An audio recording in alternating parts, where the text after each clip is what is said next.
Hello, sacred beings. Oh my gosh, I'm like, what kind of intro am I even going to use for this segment? This is Britt. Welcome to probably one of the most exciting pieces of season 5.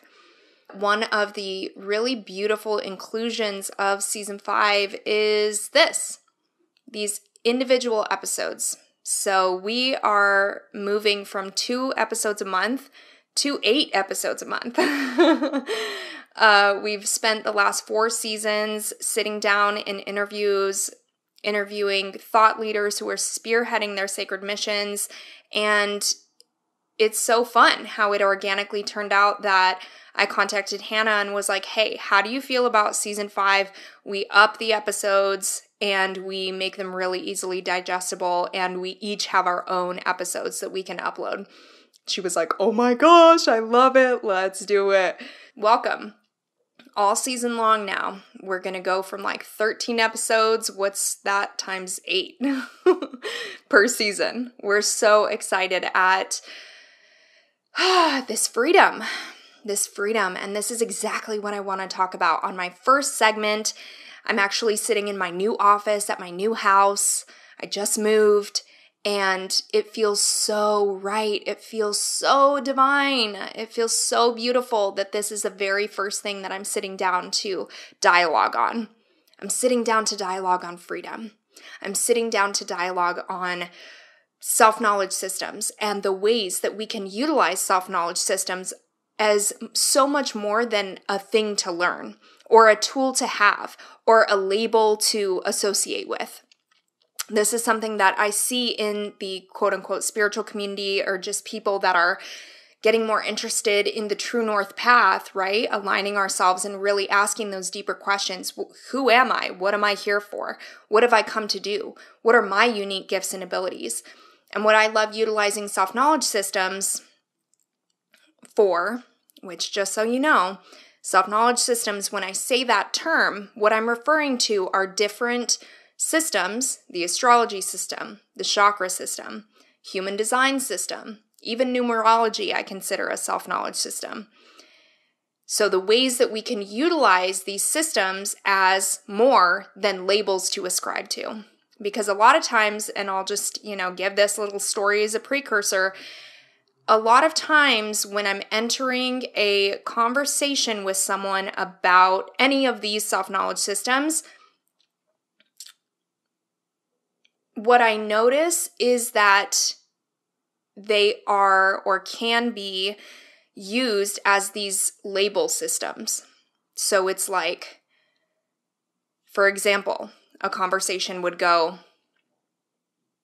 oh my gosh, I see your content on Instagram. I am so interested in the work and the content that you've relayed on the chakra system. I feel like I have a throat chakra block, for instance. And I'm like, oh, wow, that's beautiful. What are you doing to balance that? Oh, I'm not really sure. I'm just starting to look into this. I don't know. I just know that something is off. And I'm like, okay, what do you feel like is off? I don't know.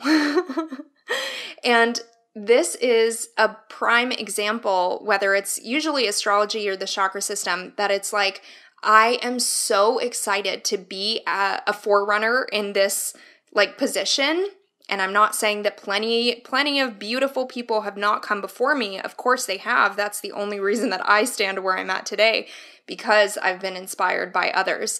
But this is why I'm so excited to be in the skin that I'm in the position that I'm in, having the conversations with people that I'm having, because I witness how much people have to learn about this still. It is so exciting for me, and I remember when I was there too.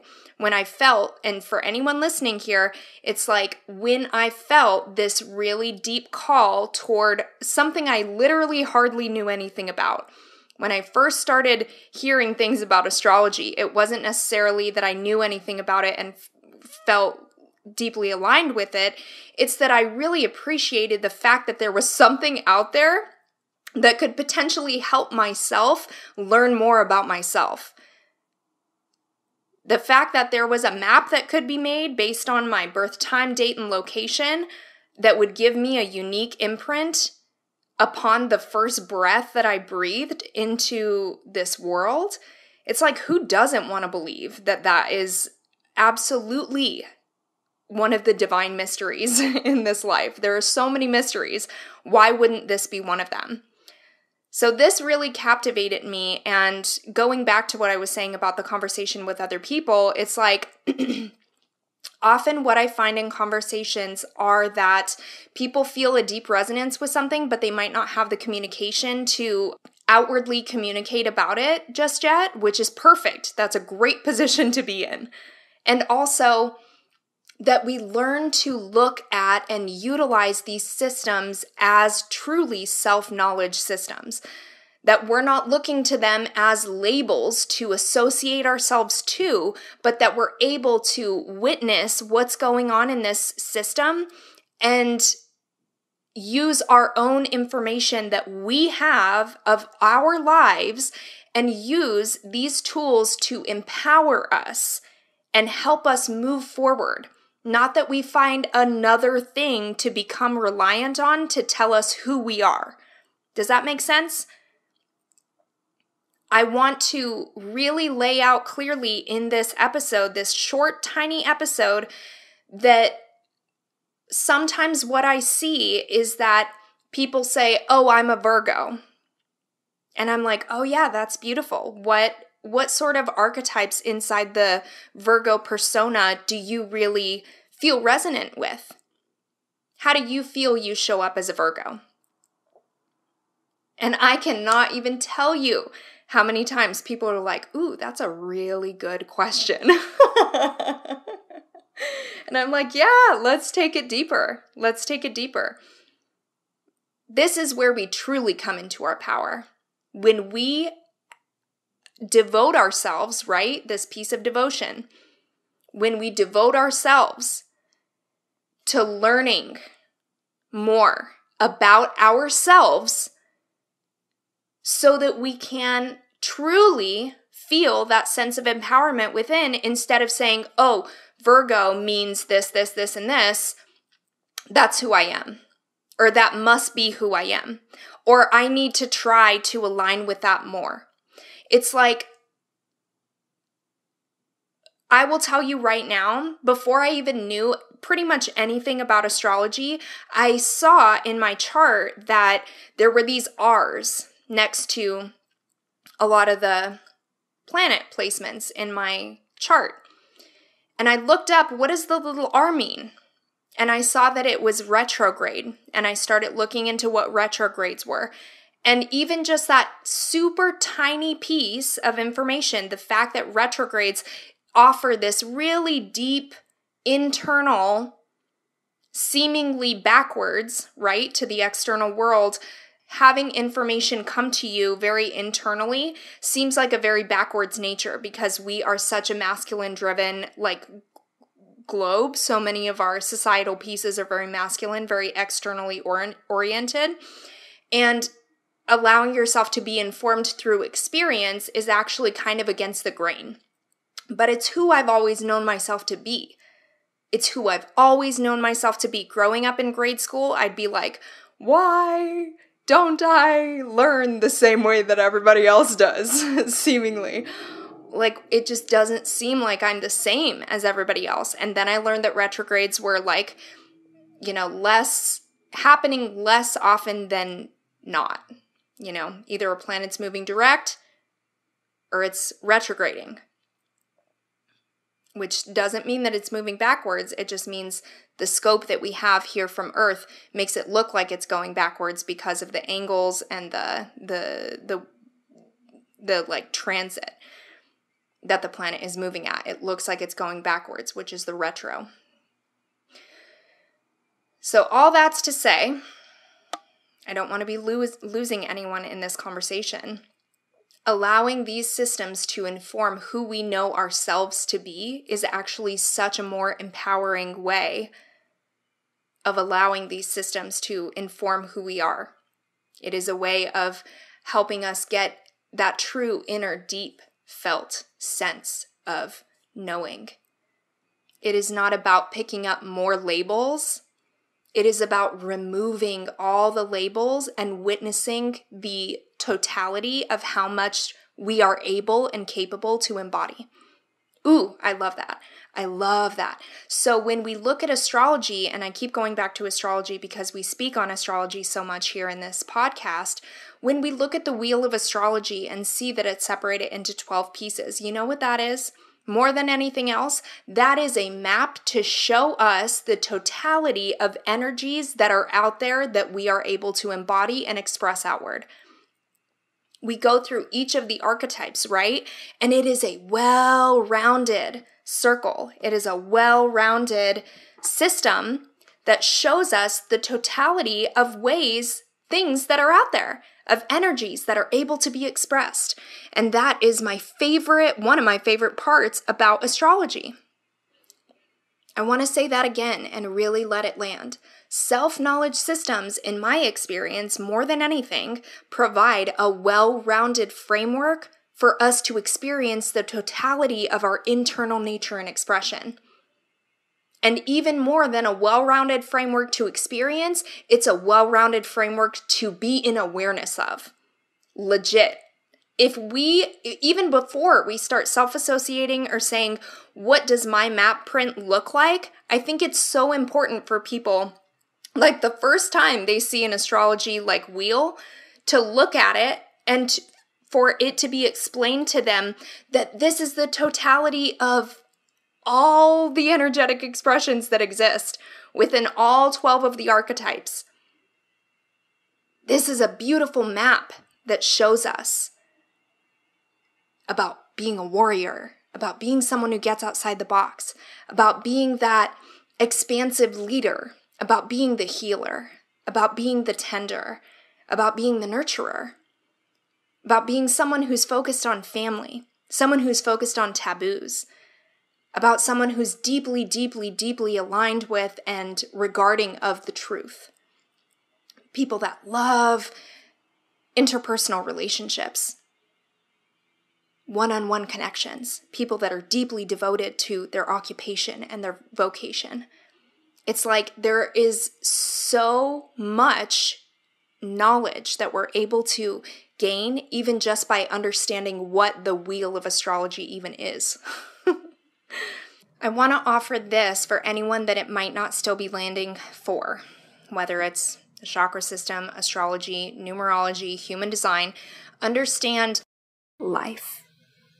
As soon as he started prompting me in these ways, it's like I was crying too. I was literally crying, just like, oh, I feel like I'm doing so much in my life. I want to share myself with other people, but I also want to know that it's going to be received. And because I didn't know whether or not it was going to be received or how it was going to be received, I chose to be a wallflower.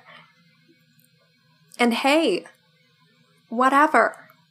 Maybe I could have shown up and been like, I'm this and I'm doing this and I've been growing this and this, just sharing with people what pieces of expansion have been happening in my life the last years since I've seen them. And maybe it could have gone really well. But that's not what I was feeling in the moment. And that's okay. And for some people listening to this episode, I'm sure maybe some have already clicked away because this seems like such a mundane sentiment. But for the people that are listening to this right now, like our hearts are connected. You know what I mean. You know what I'm talking about. And for us, it's so real. And these are the types of experiences that I really am so excited to have segments like this to really expand on. These internal experiences that have so much power and say over our energetic bodies that actually don't service us well. That are these pieces of mental chatter, of mental anxiety-inducing fear of not being accepted, fear of being rejected, fear of not being liked, For myself, I know really speaking these words right now and breathing into that sentiment, questioning myself and saying, oh, is that what was being activated that night? The answer is absolutely yes. I go back to my childhood days. Oh my gosh, I thought so-and-so was my friend. They don't like me. So-and-so was talking about me. And even saying this out loud right now, I feel like sometimes I am to be like an expectation is placed over me that because I'm a coach and because I'm a podcast host and because I speak on healing and I speak on expansion, that I should be past this stuff, right? But it's like, no, I just totally want to eradicate these types of notions that I'm supposed to have things figured out. And probably some people are listening to this and they're like, nobody has that expectation over you. So here it is. It's like this podcast and these individual episodes are such a brilliant opportunity for Hannah and I to show up exactly as we are. And for anyone who's been listening to this podcast for any length of time knows that I'm pretty much the queen of vulnerability. I cry easily. I have no issue really displaying and putting my heart on my sleeve. And this is the notion that I wanted to bring here to this podcast today about allowing, about really giving ourselves permission to be exactly who we are, the sensitive souls. And as we come into awareness over the expectations that we may be subconsciously placing over ourselves, that on that next inhale, we can breathe into that pattern. And as we exhale, we can truly let it go. And I invite you to join me in that right now. Inhaling, breathing into a pattern that you're noticing in your life that doesn't serve you, that's self-induced. And on the exhale, shedding, letting go, releasing. Really pressing the breath closed. Inhale one last time. Really fill up.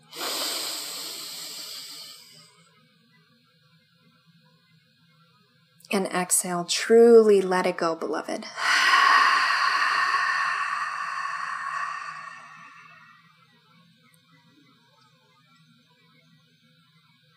It is so powerful to come into the awareness of the way that our self-talk speaks to us, the expectations we place over ourselves, what we allow and do not allow within ourselves. And hey, no judgment. Radical self-compassion is what we practice here at Sacred Sister Podcast.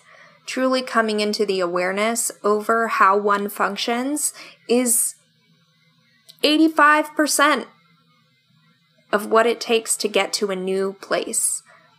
Because with that awareness, from that space of immaculate clarity and awareness, we can choose differently for ourselves. We can say, oh yeah, why am I doing that? Really allow ourselves to question from a space of non-judgment, purely from the witnessing observer state.